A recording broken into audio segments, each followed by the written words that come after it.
നമസ്കാരം. ആരാണ് നമ്മുടെ സ്ഥാനാർത്ഥി?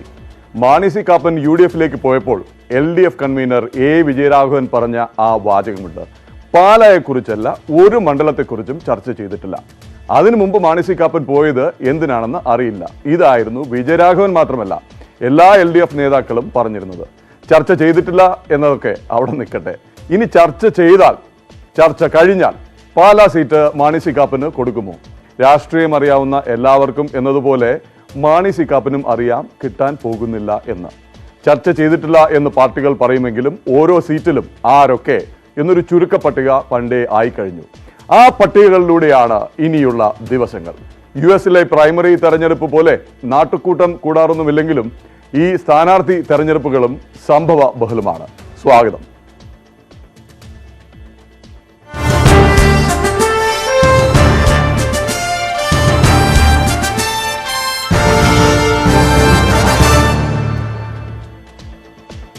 ഇന്ന് 3 മണ്ഡലങ്ങൾ: വടകര, ചങ്ങനാശ്ശേരി, പിന്നെ വട്ടിയൂർക്കാവും. VK പ്രശാന്ത് അട്ടിമറിയിലൂടെ സ്വന്തമാക്കിയ വട്ടിയൂർക്കാവിലേക്ക് കോൺഗ്രസിന്റെ തുറുപ്പുചീട്ട് എന്താണ്? കുമ്മനം രാജശേഖരൻ നേമത്തോ വട്ടിയൂർക്കാവിലോ മത്സരിക്കുമോ? കളം ആകെ മാറ്റാൻ സുരേഷ് ഗോപി വന്നിറങ്ങുമോ? ചങ്ങനാശ്ശേരി ഇത്തവണ കേരള കോൺഗ്രസുകളുടെ ശക്തി പരീക്ഷണ ശാലയാണ്. KM മാണിയുടെ മനസാക്ഷി സൂക്ഷിപ്പുകാരനായിരുന്ന CF തോമസ് ജയിച്ചിരുന്ന മണ്ഡലം. ആ CF തോമസ് അവസാന കാലത്ത് നിന്നത് PJ ജോസഫിനൊപ്പം.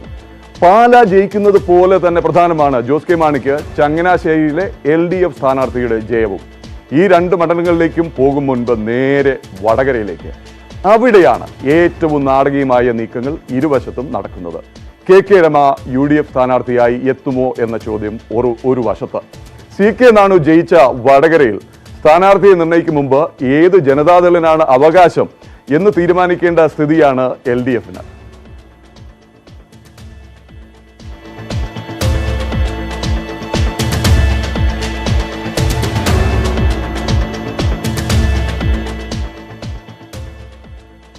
മലബാർ രാഷ്ട്രീയത്തിന്റെ കളരിയാണ് വടകര.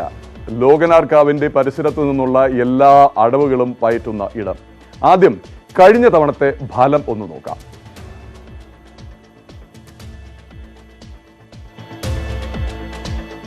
JDS-ഉം LJD-യും 2 മുന്നണികളിൽ ആയിരുന്നു അന്ന് തെരഞ്ഞെടുപ്പ് നടക്കുമ്പോൾ.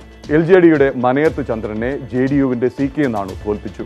CK നാണു 49,211 വോട്ട്, മനയത്ത് ചന്ദ്രന് 39,700 വോട്ട്, ഭൂരിപക്ഷം 9,511.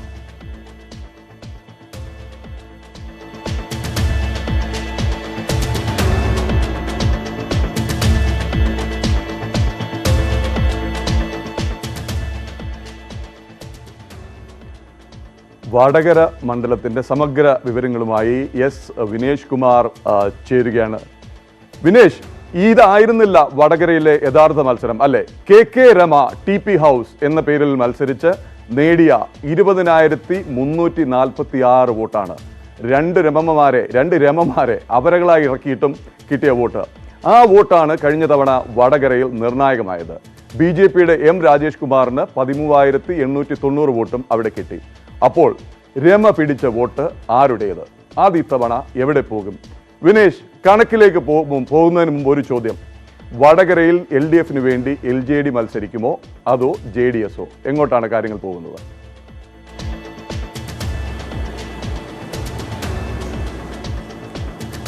പ്രദീപ്, നിലവിലെ സാഹചര്യത്തിൽ ഇപ്പോൾ കാര്യങ്ങൾ പോകുന്നത് LJDക്ക് അനുകൂലമായിട്ടാണ്. കാരണം കഴിഞ്ഞ ദിവസം LJD ഒരു മുളം മുമ്പേ എറിഞ്ഞു എന്ന് നമുക്ക് വേണമെങ്കിൽ പറയേണ്ടിയിരിക്കുന്നു. കാരണം അവിടെ തെരഞ്ഞെടുപ്പ് കൺവെൻഷൻ നടത്തി. തെരഞ്ഞെടുപ്പിൽ സീറ്റ് വിഭജനം പൂർത്തിയായിട്ടില്ല, അതുപോലെ തന്നെ സ്ഥാനാർത്ഥി നിർണ്ണയം നടന്നിട്ടില്ല. പക്ഷേ അതിന് മുമ്പ് തന്നെ ഈ വർഗീസ് ജോർജിൻ്റെ നേതൃത്വത്തിൽ അവിടെ തെരഞ്ഞെടുപ്പ് കൺവെൻഷൻ നടത്തി, അതിൽ പ്രഖ്യാപനം നടത്തുകയും ചെയ്തു. അതായത് കഴിഞ്ഞ സിറ്റിംഗ് സീറ്റ് എന്ന് പറഞ്ഞുകൊണ്ട് JDS വിലപിക്കുന്നതിൽ കാര്യമില്ല. 2 പ്രബല കക്ഷികൾ പാർട്ടിയിലേക്ക് വന്നിട്ടുണ്ട്, മുന്നണിയിലേക്ക് വന്നിട്ടുണ്ട്. സ്വാഭാവികമായും ആ സിറ്റിംഗ് സീറ്റ് ഇനി പ്രസക്തമല്ല എന്നുള്ള രീതിയിലുള്ള ഒരു മുദ്രാവാക്യം ആണ് അവിടെ മുഴങ്ങിയത്.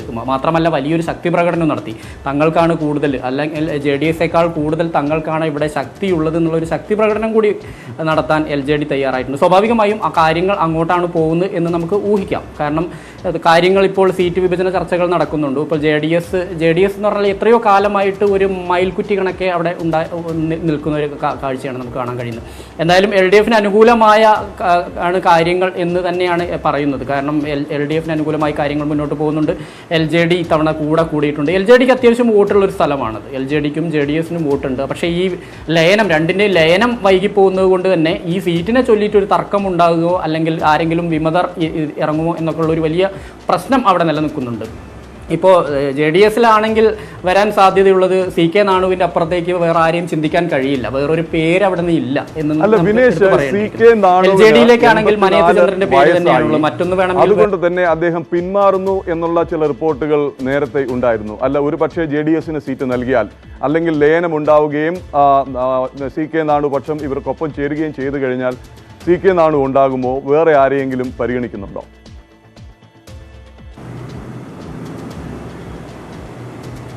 പ്രദീപ്, നിലവിലെ സാഹചര്യത്തിൽ നമ്മൾ അന്വേഷിച്ചപ്പോൾ അങ്ങനെ CK നാണുവിന് അപ്പുറത്തേക്ക് ഒരാളെ കുറിച്ച് ഇതുവരെ ചിന്തിക്കുന്നില്ല എന്ന് തന്നെയാണ് നേതൃത്വം പറയുന്നത്. മറ്റൊരാളില്ല, CK നാണു തന്നെയാണ് തങ്ങൾക്കെല്ലാം, അദ്ദേഹം തന്നെയായിരിക്കും സ്ഥാനാർത്ഥി എന്ന് തന്നെയാണ് പറയുന്നത്. പക്ഷേ LJDയിലേക്ക് എത്തുമ്പോഴത്തേക്കും മനയത്ത് ചന്ദ്രന്റെയും K ലോഹിയുടെയും നറുക്ക് വീഴുകയെങ്കിൽ മനയത്ത് ചന്ദ്രൻ തന്നെ ആയിരിക്കുമോ? മറ്റേതെങ്കിലും പേരുകൾ പരിഗണനയിലുണ്ടോ?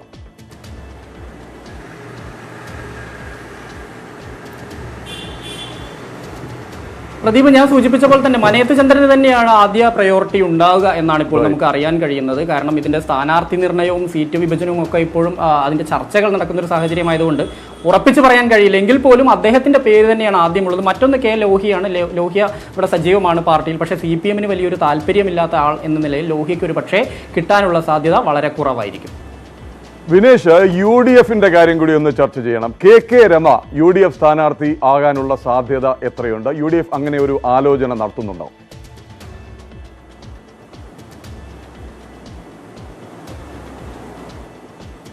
തീർച്ചയായും പ്രദീപ്, അങ്ങനെ ഒരു ചർച്ച നടക്കുന്നുണ്ട്. രമയെ പോലെ ഒരാളെ നിർത്തിക്കഴിഞ്ഞാൽ UDFന്റെ പൂർണ്ണമായ പിന്തുണ, പ്രത്യേകിച്ച് മുസ്ലിം ലീഗാണ് ഇങ്ങനെ ഒരു ആശയം മുന്നോട്ട് വെക്കുന്നത് തന്നെ, KK രമയെ പോലെ ഒരാളെ മത്സരിക്കാൻ കൊണ്ടുവരണം എന്നുള്ളത്. കോൺഗ്രസിന്റെ അകത്തു നിന്ന് ഇപ്പോൾ K മുരളീധരൻ ഉൾപ്പെടെയുള്ള അദ്ദേഹത്തെ പിന്തുണയ്ക്കുന്ന ആളുകളെല്ലാം തന്നെ KK രമയുടെ പേരാണ് പറയുന്നത്. പക്ഷേ RMP ഇതിൽ കൃത്യമായൊരു നിലപാട് ഇപ്പോഴും വ്യക്തമാക്കിയിട്ടില്ല. KK രമയ്ക്കുള്ള ഒരു സാധ്യതയുണ്ട്. അതല്ലെങ്കിൽ മറ്റൊരാൾ വേണുവായിരിക്കും. വേണുവിന് ആണ് മറ്റൊരു RMPയിലെ തന്നെ നേതാവാണ്. ഇപ്പോൾ വേണുവിനായിരിക്കും മറ്റൊരു സാധ്യതയുണ്ടാകുക. രമയെ നിർത്തി ഒരു പക്ഷേ പരാജയപ്പെട്ട് കഴിഞ്ഞാൽ, രമ എന്ന് പറഞ്ഞാൽ നമുക്കറിയാം അവരുടെ ആ ഒരു ഇപ്പോൾ അവർക്ക് കിട്ടിയിരിക്കുന്ന ആ ഒരു പ്രാധാന്യം അത് നഷ്ടപ്പെടും. അവർ പരാജയപ്പെട്ട് കഴിഞ്ഞാൽ അവർ പിന്തള്ളപ്പെടുമോ എന്നുള്ളൊരു സംശയം RMPക്കകത്തുണ്ട്. അതുകൊണ്ട് തന്നെ രമയെ നിർത്താതെ വേണു ആയിരിക്കുമോ എന്നുള്ള കാര്യത്തിലും ഒരു വ്യക്തതയില്ല. രമയുടെ പേര് സജീവ പരിഗണനയിലുണ്ട്. മറ്റൊരു കാര്യം പ്രദീപ് പറയേണ്ടത്, കോൺഗ്രസിനാണ് ഈ സീറ്റ്. കോൺഗ്രസിൻ്റെ അടയാളത്തിൽ തന്നെ ഒരു സ്ഥാനാർത്ഥി ഇവിടെ ഉണ്ടാകുക തന്നെ ചെയ്യുമെന്ന് സ്ഥലത്തെ പ്രാദേശിക പ്രവർത്തകർക്ക് KPCC അധ്യക്ഷൻ മുല്ലപ്പള്ളി രാമചന്ദ്രൻ ഒരു ഉറപ്പ് നൽകിയിട്ടുണ്ട്. ഒരുപക്ഷെ അങ്ങനെ വരികയാണെങ്കിൽ മുല്ലപ്പള്ളി തന്നെ സ്ഥാനാർത്ഥിയാവാൻ സാധ്യതയുണ്ടോ? നേരത്തെ പറഞ്ഞു കേട്ട മണ്ഡലങ്ങളിൽ ഒന്ന് വടകരയാണ്. അല്ലെങ്കിൽ ആര്?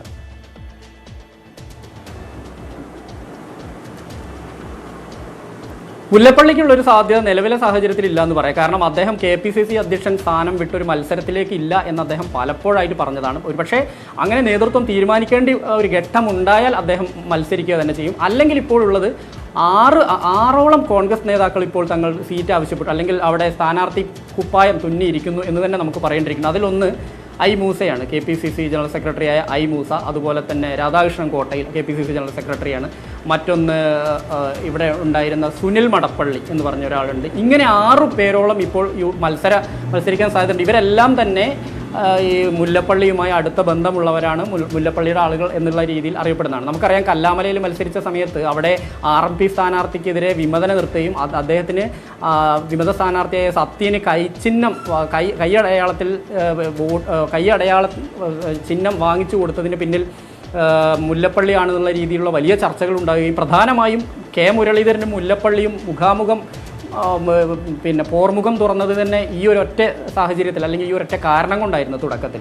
അപ്പോൾ ഇങ്ങനെയൊരു സാഹചര്യത്തിൽ മുല്ലപ്പള്ളി പറയുന്നത് തങ്ങളുടെ പാർട്ടി ചിഹ്നത്തിൽ തന്നെ ഒരു സ്ഥാനാർത്ഥി അവിടെ ഉണ്ടാവും എന്ന് പലപ്പോഴായി പറയുന്നുണ്ട്. പാർട്ടി പ്രവർത്തകർക്ക് ഉറപ്പ് നൽകി എന്നാണ് പറയുന്നത്. അങ്ങനെ വരികയാണെങ്കിൽ ഒരുപക്ഷെ പ്രശ്നങ്ങൾ കോൺഗ്രസ് ഏറ്റെടുക്കുകയാണെങ്കിൽ തന്നെ ആരെ സ്ഥാനാർത്ഥിയാക്കുമെന്ന കാര്യത്തിൽ ഇപ്പോഴും ഒരു വ്യക്തതയില്ല. RMP സ്ഥാനാർത്ഥിയായി KK രമയോ അല്ലെങ്കിൽ വേണുവോ മറ്റാരെങ്കിലും വന്നു കഴിഞ്ഞാൽ പോലും ഒരു കോൺഗ്രസിൽ നിന്നൊരു വിമതൻ വരാനുള്ള സാധ്യതയും തള്ളിക്കളയാനാവില്ല. പ്രതീക്ഷിക്കാം അല്ലെ? ശരി, LDF-ലും UDF-ലും ഒരുപോലെ പിരിമുറുക്കം ഉള്ള സ്ഥലമാണ് വടകരയിൽ. UDF ജയിക്കേണ്ടത് ഇപ്പോൾ K മുരളീധരന്റെ കൂടി ആവശ്യമാണ്. കാരണം വടകരയുടെ MP ഇനി മുഴുവൻ സമയവും വടകര അസംബ്ലി മണ്ഡലത്തിൽ ആയിരിക്കുമെന്ന് നേരത്തെ പ്രഖ്യാപിച്ചതാണ്. ഇനിയുള്ള ദിവസങ്ങളിലെല്ലാം സംസ്ഥാന രാഷ്ട്രീയത്തിൽ വടകരയിലെ നീക്കങ്ങൾ നിർണായകമാകുകയും ചെയ്യും.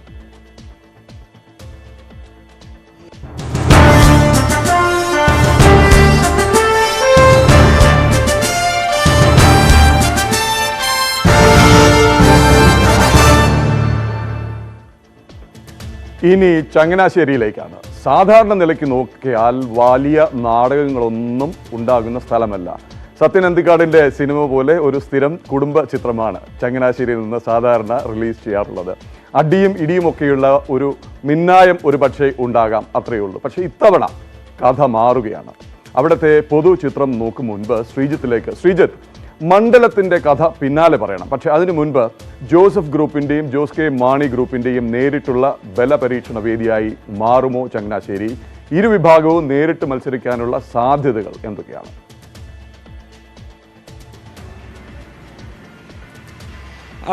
പ്രദീപ്, ഒരുപക്ഷെ അതിനുള്ള സാധ്യത അവിടെ നിലനിൽക്കുന്നു എന്ന് തന്നെ പറയേണ്ടി വരും.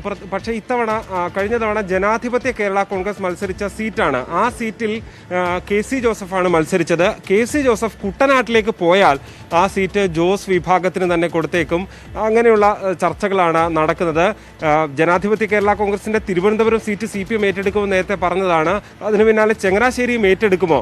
NCP ഇപ്പോൾ ഒരു ഘടകം അവിടെ നിൽക്കുന്നുണ്ട്. കുട്ടനാട് സീറ്റ് സ്വാഭാവികമായും NCPക്ക് കൊടുക്കേണ്ടി വരുമോ എന്നുള്ള ചർച്ചകളെല്ലാം അവിടെ നിൽക്കുന്നുണ്ട്. എന്തായാലും KC ജോസഫ് അവിടെ നിന്ന് മാറിയാൽ അവിടെ ജോസ് വിഭാഗം തന്നെ വരും.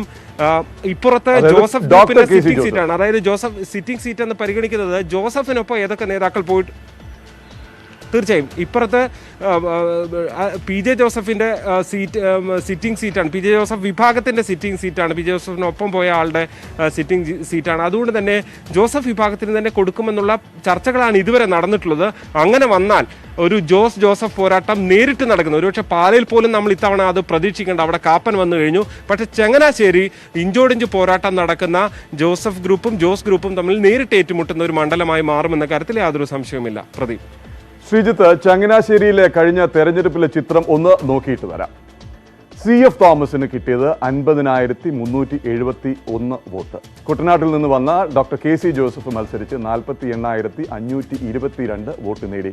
PJ ജോസഫിന്റെ സന്തത സഹചാരിയായിരുന്ന KC ജോസഫ് കുട്ടനാടിന്റെ സ്ഥിരം MLA ആയിരുന്നു. അവിടെ നിന്ന് ചങ്ങനാശ്ശേരിയിലേക്ക് വന്നത് ജനാധിപത്യ കേരള കോൺഗ്രസ് ആയാണ്, നേരത്തെ ശ്രീജിത്ത് പറഞ്ഞതുപോലെ തന്നെ. എന്നിട്ടും 1789 വോട്ടിന് മാത്രമായിരുന്നു CF തോമസിന്റെ ജയം. BJPക്ക് വേണ്ടി ഏറ്റുമാനൂർ രാധാകൃഷ്ണൻ 21,445 വോട്ടും നേടി. മണ്ഡലം അതിസങ്കീർണമാണ്. CF തോമസിന്റെ വ്യക്തിപ്രഭാവം ഉണ്ടായിട്ടും LDF 48,522 വോട്ട് നേടിയതാണ്. ശ്രീജിത്തെ, രണ്ട് മുന്നണികൾക്കും ഇത്തവണ പുതിയ സ്ഥാനാർത്ഥികളാകും. എന്തൊക്കെയാണ് UDFന്റെ സാധ്യതകൾ? നേരത്തെ പറഞ്ഞ സാധ്യതയ്ക്ക് പുറമെ ഇരിക്കൂറിൽ നിന്ന് കോൺഗ്രസിന്റെ KC ജോസഫ് ചങ്ങനാശ്ശേരിയിൽ ഇറങ്ങുമ്പോൾ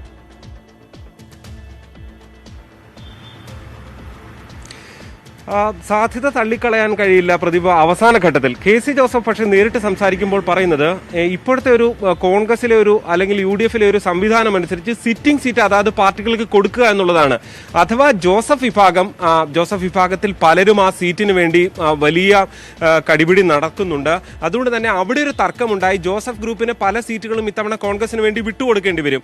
ചങ്ങനാശ്ശേരിയിൽ ഒരു തർക്കമുണ്ടാകുകയും നിങ്ങൾ ആ കോൺഗ്രസ് ആ സീറ്റ് എടുത്തോളൂ എന്ന് പറയുകയും ചെയ്താൽ പകരം ഏറ്റുമാനൂരോ അങ്ങനെ ഏതെങ്കിലും സീറ്റായിരിക്കും ജോസഫ് ഗ്രൂപ്പിന് നൽകുക. അങ്ങനെ ഒരു അടിപിടി ഉണ്ടാകുകയും അത് അങ്ങനെ വരികയും ചെയ്താൽ ഒരു പക്ഷേ KC ജോസഫ്, കോൺഗ്രസിലെ മുതിർന്ന നേതാവായ KC ജോസഫിന് അവിടെ ഒരു കണ്ണുണ്ട്. പ്രധാനമായും അദ്ദേഹം ആ നാട്ടുകാരനാണ്. ചങ്ങനാശ്ശേരി നഗരത്തോട് ചേർന്ന് തന്നെയാണ് അദ്ദേഹത്തിൻ്റെ വീട്.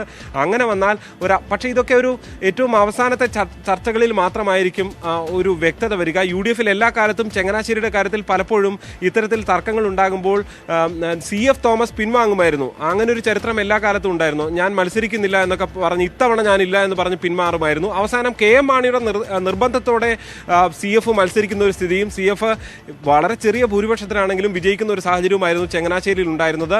ഇത്തവണ KC ജോസഫിന് മനസ്സിൽ ആഗ്രഹമുണ്ട്.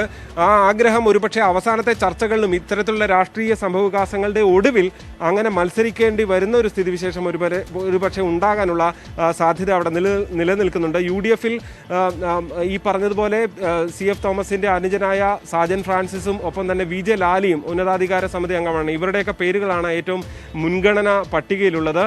LDF-ൽ ഒരുപക്ഷെ CPI ആ സീറ്റ് എടുത്താൽ അത്ഭുതപ്പെടാനില്ല. പ്രത്യേകിച്ച് കാഞ്ഞിരപ്പള്ളി സീറ്റ് ജോസ് ഗ്രൂപ്പിന് നൽകുമ്പോൾ പകരം നൽകാനൊരു സീറ്റ് ഒന്നുകിൽ പൂഞ്ഞാറോ അല്ലെങ്കിൽ ചങ്ങനാശ്ശേരിയോ ആണ് CPM-ന്റെ മനസ്സിലുള്ളത്. അവിടെ ജോസ് കെ മാണി മുന്നണി വിട്ടപ്പോൾ കോൺഗ്രസ് ഈ കോട്ടയത്തെ കോൺഗ്രസുകാർ ഏറ്റവും കൂടുതൽ കണ്ണുവച്ച സീറ്റുകളിൽ ഒന്ന് തന്നെയാണ് ചങ്ങനാശ്ശേരി. ശ്രീജിത്ത് പറഞ്ഞ പോലെ പാലായും ചങ്ങനാശ്ശേരിയും ഏറ്റുമാനൂരും ഉഴവൂരും കാഞ്ഞിരപ്പള്ളിയും ഒന്നും മത്സരിക്കാൻ കഴിയാതിരുന്ന കോൺഗ്രസുകാർ കൂട്ടത്തോടെ ഇറങ്ങിയിട്ടുണ്ട്. ജോസഫ് ഗ്രൂപ്പിന് ചങ്ങനാശ്ശേരി നൽകാനുള്ള സാധ്യതകൾ എന്തൊക്കെയാണ്? അതോ കോൺഗ്രസ് ഏറ്റെടുക്കുമോ ശ്രീജിത്ത്?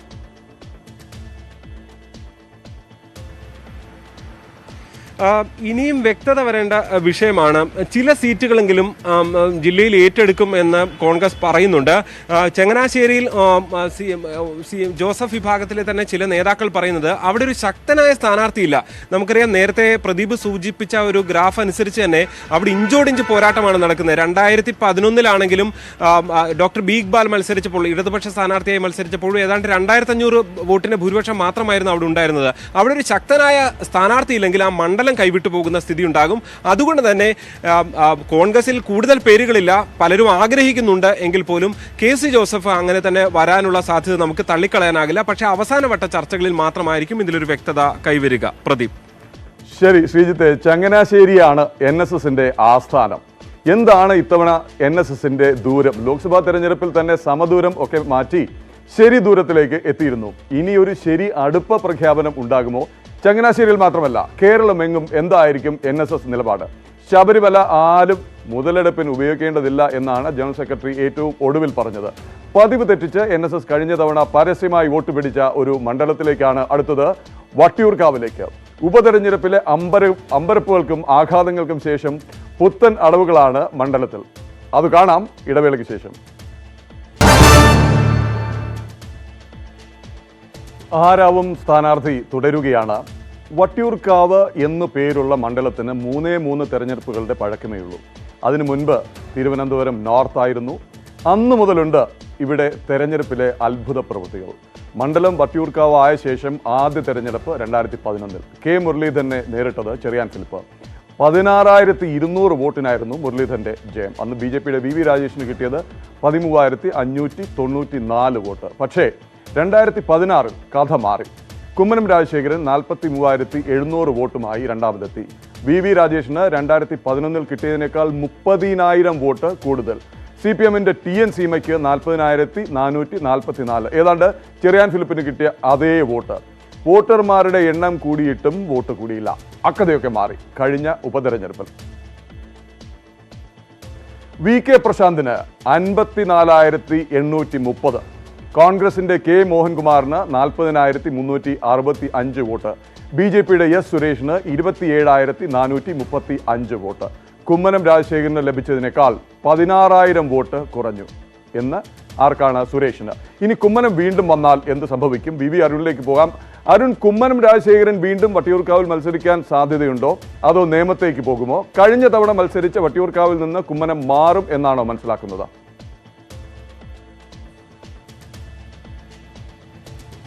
കുമ്മനം വട്ടിയൂർക്കാവിൽ വീണ്ടും മത്സരിക്കില്ല എന്നാണ് ഇപ്പോഴത്തെ സൂചനകളിൽ നിന്ന് വ്യക്തമാകുന്നത്. കാരണം കുമ്മനം നിയമം നിലനിർത്താൻ BJPയുടെ വജ്രായുധമായി മാറുമെന്നാണ് BJP കേന്ദ്രങ്ങൾ നൽകുന്ന സൂചന. നേമത്ത് രാജഗോപാൽ ഒരു തവണ കൂടി മത്സരിക്കാൻ സാധ്യതയില്ല. അതുകൊണ്ട് തന്നെ അവിടെ കുമ്മനത്തെ ഇറക്കി നിയമം നിലനിർത്താനാണ് BJP ലക്ഷ്യമിടുന്നത്. അതുകൊണ്ട് തന്നെ വട്ടിയൂർക്കാവിൽ കുമ്മനത്തെ പ്രതീക്ഷിക്കേണ്ട. പകരം മറ്റു ചില പേരുകളാണ് പറഞ്ഞു കേൾക്കുന്നത്. ഏറ്റവും പ്രധാനപ്പെട്ട പേര് BJPയുടെ തിരുവനന്തപുരം ജില്ലാ അധ്യക്ഷൻ കൂടിയായ VV രാജേഷാണ്. രാജേഷ് നിലവിൽ പൂജപ്പുര വാർഡിൽ നിന്നുള്ള തിരുവനന്തപുരം നഗരസഭയിലെ കൗൺസിലർ കൂടിയാണ്. രാജേഷ് 2011 അവിടെ മത്സരിച്ചു. നേരത്തെ കണക്കുകളൊക്കെ പ്രദീപ് സൂചിപ്പിച്ചതാണ്. 2011 മത്സരിച്ച സാഹചര്യമല്ല ഇപ്പോൾ BJPക്ക് വട്ടിയൂർക്കാവ് മണ്ഡലത്തിലുള്ളത്. കാരണം കഴിഞ്ഞ നിയമസഭാ തെരഞ്ഞെടുപ്പിൽ 2ാം സ്ഥാനത്ത് ഇടതുമുന്നണിയെ 3ാം സ്ഥാനത്തേക്ക് പിന്തള്ളിക്കൊണ്ട് BJP രണ്ടാമതെത്തിയ മണ്ഡലമാണ് വട്ടിയൂർക്കാവ്.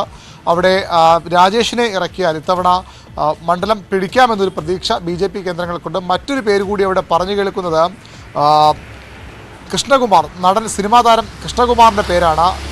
അദ്ദേഹം മത്സരിക്കാൻ സന്നദ്ധ അറിയിച്ചുവെന്നും അദ്ദേഹം അതിനുവേണ്ടി കരുക്കൾ നീക്കുന്നുവെന്നും ഒക്കെ കഥകൾ BJPയുമായി ബന്ധപ്പെട്ടുണ്ട്. സുരേഷ് ഗോപിയുടെ പേര് തിരുവനന്തപുരം നഗരത്തിലെ മറ്റു മണ്ഡലങ്ങളിൽ പോലെ ഇവിടെയും സജീവമായി പറഞ്ഞു കേൾക്കുന്നു. പക്ഷേ VV രാജേഷിനാണ് അവിടെ സാധ്യത കൂടുതലെന്ന് തന്നെ പറയേണ്ടി വരും.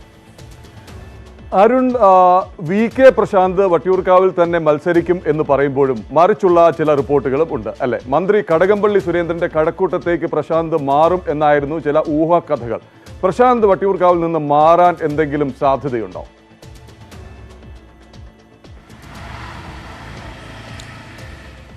പ്രദീപ്, അത് വെറും ഊഹക്കഥകൾ മാത്രമായി അവശേഷിക്കാനാണ് സാധ്യത. കാരണം CPMന് അപ്രതീക്ഷിത വിജയം സമ്മാനിച്ച മേയർ ബ്രോയാണ് ഇപ്പോൾ അവിടുത്തെ MLA ബ്രോയായി മണ്ഡലത്തിൽ നിറഞ്ഞു നിൽക്കുന്ന MLA കൂടിയാണ് VK പ്രശാന്ത്. അതുകൊണ്ട് തന്നെ VK പ്രശാന്തിനെ മാറ്റി ഒരു പരീക്ഷണത്തിന്, പ്രത്യേകിച്ചും ഭരണ തുടർച്ച ലക്ഷ്യമിട്ടുള്ള ഈ തെരഞ്ഞെടുപ്പിൽ ഒരു പരീക്ഷണത്തിനും CPM മുതിരാൻ തീരെ സാധ്യതയില്ല. അതുകൊണ്ട് VK പ്രശാന്ത് തന്നെ അവിടെ മത്സരിക്കും. നേരത്തെയുള്ള പ്രശാന്തിൻ്റെ തെരഞ്ഞെടുപ്പിന് ശേഷം അവിടെ പ്രധാനമായും നടന്നത് ഈ നഗരസഭാ തെരഞ്ഞെടുപ്പാണ്. അവിടെ അപ്പോഴും വ്യക്തമായ ഒരു മുൻതൂക്കം ആ മണ്ഡലത്തിൽ നിർത്താൻ ഇടതുമുന്നണിക്ക് ആയിട്ടുണ്ട്. 13 വട്ടിയൂർക്കാവ് മണ്ഡലത്തിലെ 13 വാർഡുകൾ ഇടതുമുന്നണിക്ക് ഒപ്പമാണ്. 9 BJP ഉണ്ട്, 4 UDFുമുണ്ട്. അതുകൊണ്ട് തന്നെ ആ മണ്ഡലത്തിൽ പ്രശാന്ത് തന്നെ മത്സരിക്കണം എന്ന തീരുമാനമാണ് നിലവിൽ CPMൻ്റെ ജില്ലാ സെക്രട്ടേറിയറ്റ് സംസ്ഥാന സമിതിക്ക് നൽകിയ ആദ്യഘട്ട സ്ഥാനാർത്ഥി പട്ടികയിൽ, ശുപാർശ പട്ടികയിലുള്ളത്. പ്രശാന്തിനെ മാറ്റിക്കൊണ്ട് മറ്റൊരു പേരും അവിടെ പരിഗണിക്കുന്നില്ല എന്നതും ശ്രദ്ധേയമാണ്.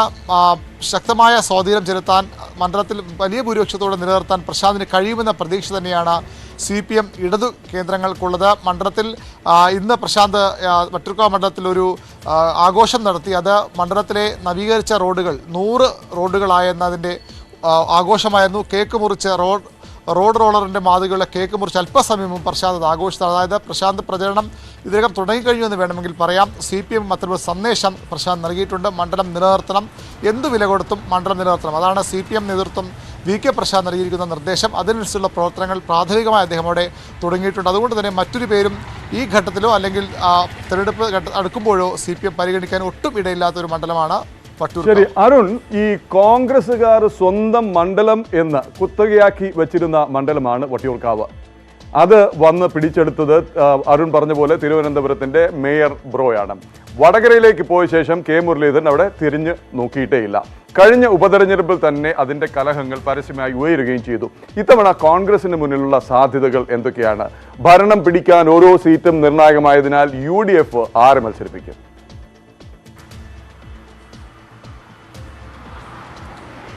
UDFിൻ്റെ സ്ഥാനാർത്ഥി ചർച്ചകൾ ആരംഭിച്ചു കഴിഞ്ഞു. വളരെ പ്രധാനപ്പെട്ട ചില പേരുകളാണ് ആദ്യഘട്ടത്തിൽ ഉയർന്നു വരുന്നത്. ആദ്യം കേട്ട പേര് ചീഫ് സെക്രട്ടറി മുൻ IAS കാരൻ കൂടിയായ ജിജി തോംസന്റെ പേരാണ്. അദ്ദേഹത്തിൻ്റെ പേര് സജീവമായി തന്നെ മണ്ഡലത്തിൽ ഉയർന്നു വന്നു. കോൺഗ്രസിലെ പ്രാദേശിക നേതാക്കൾ ജിജി തോംസനുമായി പല റൗണ്ട് ചർച്ച നടത്തി. പിന്നീട് അദ്ദേഹം നമ്മുടെ ന്യൂസ് 18 തന്നെ അദ്ദേഹം ഒരു കാര്യം വെളിപ്പെടുത്തിയിരുന്നു. താൻ മത്സരിക്കാനില്ല, തനിക്ക് പ്രായം 60 അടുക്കുന്നു, അല്ലെങ്കിൽ 60 ആയിരിക്കുന്നു. യുവാക്കൾ കടന്നു വരട്ടെ തെരഞ്ഞെടുപ്പ് രംഗത്തേക്ക്, അത് പാർലമെൻറ്റിലേക്കായാലും നിയമസഭയിലേക്കായാലും യുവാക്കൾ കടന്നു വരണം, യുവരക്തത്തിന് പ്രാധാന്യം നൽകണം. അതാണ് തൻ്റെ നിലപാടും അഭിപ്രായം. അതുകൊണ്ട് തന്നെ ഈ തെരഞ്ഞെടുപ്പിൽ മത്സരിക്കാനില്ല, യുവാക്കൾ കടന്നു വരട്ടെ നിലപാട് പറഞ്ഞുകൊണ്ട് ജിജി തോംസൺ കോൺഗ്രസിൻ്റെ ക്ഷണം വിനയപൂർവ്വം നിരസിക്കുന്ന കാഴ്ചയാണ് നമുക്ക് ആദ്യം കാണാനായത്. ഇപ്പോഴുള്ളത് അതിലും വലിയൊരു പേരാണ് ഇപ്പോൾ മണ്ഡലത്തിൽ പൊതുവെ പറഞ്ഞു കേൾക്കുന്നത്. അത് വേണു രാജാമണി എന്ന പേരാണ്. ഇന്ത്യൻ രാഷ്ട്രപതിയുടെ പ്രസ് സെക്രട്ടറി ആയിരുന്ന, നെതർലൻഡിൻ്റെ അംബാസിഡറായിരുന്ന വേണു രാജാമണി കോൺഗ്രസിന് വേണ്ടി മണ്ഡലം പിടിക്കാൻ വട്ടിയൂർക്കാവിൽ ഇറങ്ങുമെന്ന ചർച്ചകൾ സജീവമാണ്. അദ്ദേഹം ഇക്കാര്യം വാർത്തകൾ നിഷേധിക്കുകയോ അല്ലെങ്കിൽ അദ്ദേഹം അത് ഓൺ ചെയ്യുകയോ ചെയ്തിട്ടില്ല. പക്ഷേ വേണു രാജാമണിയുടെ പേര് സജീവമായി തന്നെ വട്ടിയൂർക്കാവുമായി ബന്ധപ്പെട്ട് കേൾക്കുന്നുണ്ട്. മറ്റൊന്ന് ACC സെക്രട്ടറിയായ PC വിഷ്ണുനാഥിൻ്റെ പേരാണ്. PC വിഷ്ണുനാഥ് കഴിഞ്ഞ തവണ ചെങ്ങന്നൂരിൽ തോറ്റ ശേഷം പിന്നീട് മത്സരരംഗത്തേക്ക് വന്നിട്ടില്ല. കഴിഞ്ഞ ഉപതെരഞ്ഞെടുപ്പിലും PC വിഷ്ണുനാഥിൻ്റെ പേര് വട്ടിയൂർക്കാവിൽ ഉയർന്നു കേട്ടതാണ്. പക്ഷേ അദ്ദേഹം അവിടേക്ക് എത്തിയില്ല. പകരം K മോഹൻകുമാറാണ് മത്സരിച്ചത്.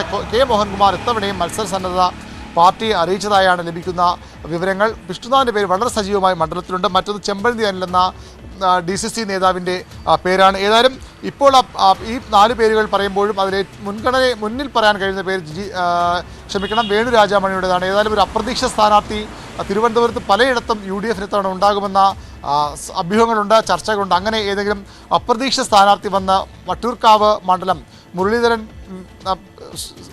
മുരളീധരൻ അംഗമായിരുന്ന വട്ടിയൂർക്കാവ് മണ്ഡലം തിരിച്ചുപിടിക്കാൻ ഒരു അപ്രതീക്ഷിത കാൻഡിഡേറ്റിനെ, സർപ്രൈസ് കാൻഡിഡേറ്റിനെ UDF ഇറക്കിയാലും അത്ഭുതപ്പെടാനില്ല. ഏതായാലും പല പേരുകൾ അത്ര എളുപ്പമാവില്ല അല്ലേ അരുൺ, മേയർ ബ്രോയെ വട്ടിയൂർക്കാവിൽ ഇനി പിടിച്ചു കിട്ടുക എന്നുള്ളത്. നമുക്ക് കാത്തിരുന്ന് കാണാം ആരാവും ആ സ്ഥാനാർത്ഥി എന്നുള്ളത്. വടകരയിൽ JDSO LJDയോ ആ സോഷ്യലിസ്റ്റ് പോര് ഒരുപക്ഷെ സ്ഥാനാർത്ഥി നിർണയം വരെ മാത്രമേ ഉണ്ടാകൂ. എന്നാൽ ചങ്ങനാശ്ശേരിയിലെ കേരള കോൺഗ്രസ് യുദ്ധം യാഥാർത്ഥ്യമായാൽ വോട്ടെണ്ണി കഴിയുന്ന നിമിഷം വരെ അതുണ്ടാകും. ചിലപ്പോൾ പാലായേക്കാൾ നിർണായകമായി മാറുകയും ചെയ്യും. വട്ടിയൂർക്കാവിൽ അത് നാടകീയമായിരിക്കും വഴിത്തിരിവുകൾ. UDFും BJPയും പ്രഖ്യാപിക്കാൻ പോകുന്ന സ്ഥാനാർത്ഥികൾ ആര്?